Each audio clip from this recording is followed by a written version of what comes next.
আকাশে লাল রঙা সূর্য। ভোরের এই সূর্য এক নতুন সম্ভাবনা নিয়ে হাজির হয়েছে গাজার পূর্ব আকাশে, যার আলোয় কেটে যাচ্ছে উপত্যকার সব আঁধার।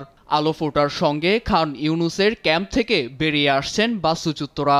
ধ্বংসাবশেষে দাঁড়িয়েই বুক ভরে প্রশান্তির নিঃশ্বাস নিচ্ছেন তারা। ইসরায়েলি বর্বরতায় নতুন করে প্রাণ হারানোর ঝুঁকি কিছুটা কমায় স্বজন হারিয়েও মলিন এই মুখগুলোতে ফুটেছে হাসি। স্থানীয় সময় বুধবার হামাস ইসরায়েলের যুদ্ধবিরতির খবরে উচ্ছ্বসিত ফিলিস্তিনিরা রাত থেকেই করছেন আনন্দ উল্লাস। ভোরের আলো ফুটতেই সেই আনন্দ বেড়ে দ্বিগুণ। রাস্তায় বেরিয়ে আসেন দক্ষিণাঞ্চলের বাসিন্দারা। আতঙ্ক বা মুক্তি শব্দের অর্থ না বুঝলেও এ আনন্দ উপভোগে ব্যস্ত শিশুরা। তবুও এক অজানা আতঙ্ক নিয়ে সতর্কতা অবলম্বনের কথা বলছে স্থানীয়রা। গতরাতে সবার চোখে মুখে ছিল আনন্দ।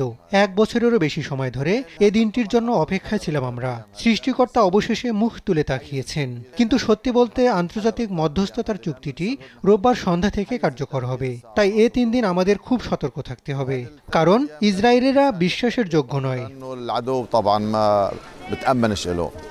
রক্তপাত দেখে দেখে ক্লান্ত উপত্যকার বাসিন্দারা শীঘ্রই স্বাভাবিক জীবনে ফিরে যেতে চান, ঘোচাতে চান সব ক্লান্তি।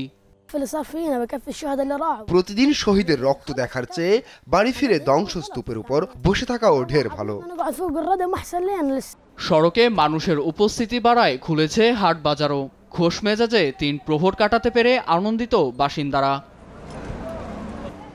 নীরব দাস, নিউজ ডেস্ক, দেশ টিভি।